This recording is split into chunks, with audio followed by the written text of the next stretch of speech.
तो हेलो दोस्तों, कैसे हैं आप सब। तो हम आज लाए हैं दार्जिलिंग का कुछ खूबसूरत नज़ारा आपके सामने और फिर दिखाते हैं आपको दार्जिलिंग का कुछ खूबसूरत नज़ारा। पहाड़ों की गोद में बसा एक खूबसूरत शहर दार्जिलिंग, जो भारत के पश्चिम बंगाल राज्य का एक प्रमुख पर्यटन स्थल है। यहाँ साल भर ठंडे और सुहावनी जलवायु है, जो गर्मियों में गर्मी से बचने के लिए पर्यटकों को आकर्षित करती है। दार्जिलिंग न केवल अपनी मनमोहक प्राकृतिक सुंदरता के लिए प्रसिद्ध है, बल्कि विश्व की प्रसिद्ध दार्जिलिंग चाय बागानों के लिए भी जाना जाता है। दार्जिलिंग का टॉय ट्रेन, जो यूनेस्को विश्व धरोहर स्थल भी है, एक खास आकर्षण है। यह छोटी ट्रेन पहाड़ी रास्तों से होकर गुजरती है, जो यात्रियों को एक अनोखा अनुभव प्रदान करती है। इसके अलावा टाइगर हिल्स, सूर्योदय का मंत्रमुग्ध कर देने वाला दृश्य, बोटनिकल गार्डन, बूम बूम लामा मठ और पिक वैली नेशनल पार्क पर्यटकों का मन मोह लेते। भोर की पहली किरणों में सिलीगुड़ी के आसमान में फैल रही थी। शहर अभी पूरी तरह जागा नहीं था, लेकिन मेरा मन तो जैसे पहले ही उड़कर पहाड़ों की ओर चला गया था। गाड़ी के इंजन की हल्की गड़गड़ाहट के साथ शुरू हुई वह प्रतीक्षित यात्रा सिलीगुड़ी से दार्जिलिंग की ओर प्रकृति की गोद में एक अद्भुत मायामय रास्ते पर। शुरुआत में रास्ता काफी समतल था।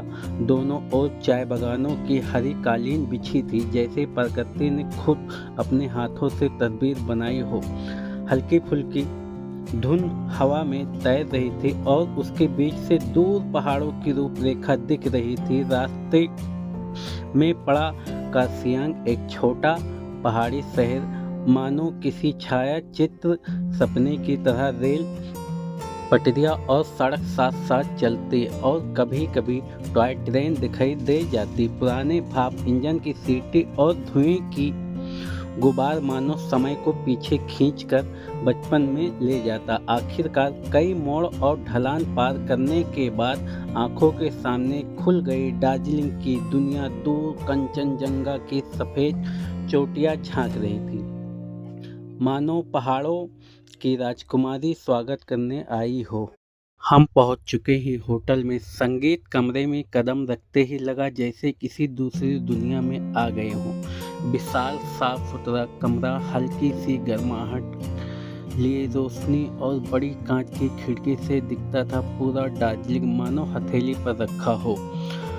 दूर हरे भरे पहाड़ों में गोद में बादलों का खेल और उनके ऊपर बर्फ से ढके कंचनजंगा की चोटी, बिल्कुल किसी पोस्ट कार्ड जैसा नजर।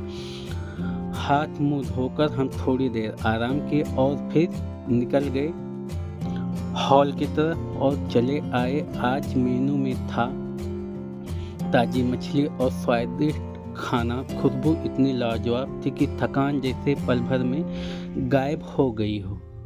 खाना खाकर हम बाहर निकले पड़े वानु भवन की ओर। यहीं पर एक सुंदर चर्च और पास ही प्रसिद्ध रंगमंच।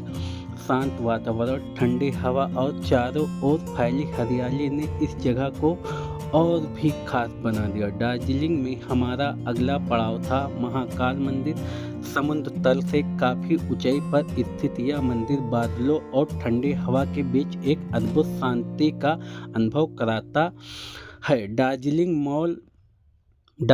का दिल कहा जाने वाला मॉल रोड, यहाँ आने वाले हर यात्री की पहली पसंद। मॉल रोड पर टहलते हुए आप रंग बिरंगी दुकानों से ऊनी कपड़े, हस्तशिल्प और यादगार चीजें खरीद सकते हैं। शाम के वक्त यहाँ की हलचल, हंसी ठिठोली और गर्मा गर्म चाय कॉफी महक दार्जिलिंग की यात्रा को अधूरा नहीं रहने देती। सुबह ठीक 5 बजे, जब पूरा दार्जिलिंग अब भी नींद में था, हम निकल पड़े टाइगर हिल की ओर। ठंडी हवा चेहरे को काट रही थी और तापमान गिरकर सिर्फ -3 पर आ चुका था। करीब आधे घंटे के सफर के बाद हम पहुंच चुके टाइगर हिल की चोटी पर।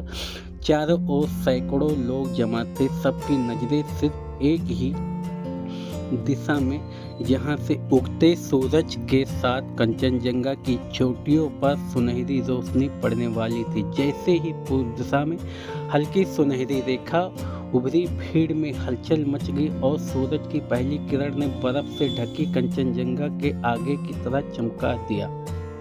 टाइगर हिल पर बिताया वो सुबह का समय हमारी पूरी दार्जिलिंग यात्रा का सबसे जादुई पल बन गया। दार्जिलिंग के शांत पहाड़ों के बीच स्थित दलाई मठ तिब्बती और बौद्ध संस्कृति का एक अनमोल रतन, लाल और सुनहरे रंगों से सजा भव्य प्रवेश द्वार, रंग बिरंगी प्रार्थना पादुकाएं और पहाड़ों की ठंडी हवा।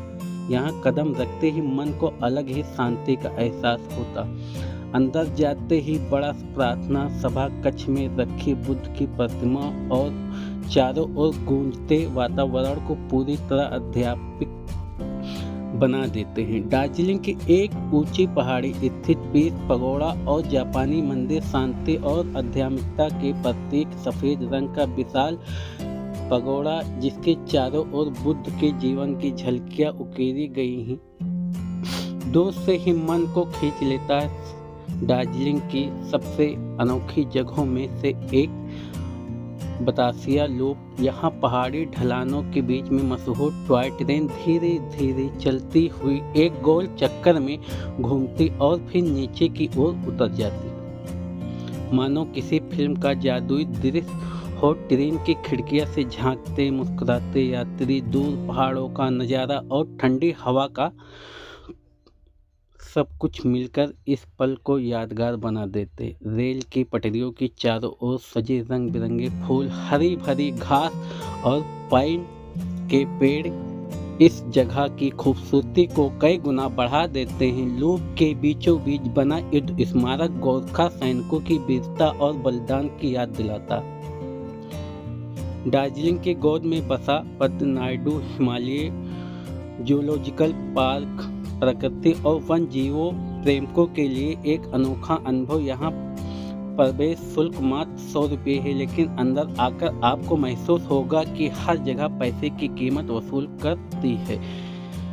खास तौर पर हिमालय दुर्लभ जीवों के संरक्षण के लिए प्रसिद्ध यहाँ आप देखते हैं हिम तेंदुआ यानी स्नो लेपर्ड, प्यारेलाल पांडा यानी रेड पांडा, तिब्बती भेड़िए, हिमालय का काला भालू और कई दुर्लभ पक्षी। ठंडी पहाड़ी हवा और शांत वातावरण में इन जीवों को देखना एक अनोखा सुख देता है। दार्जिलिंग की राह में पहाड़ियों की गोद में बसा चित्ते टी गार्डन मानो हरी मखमली चादर उड़े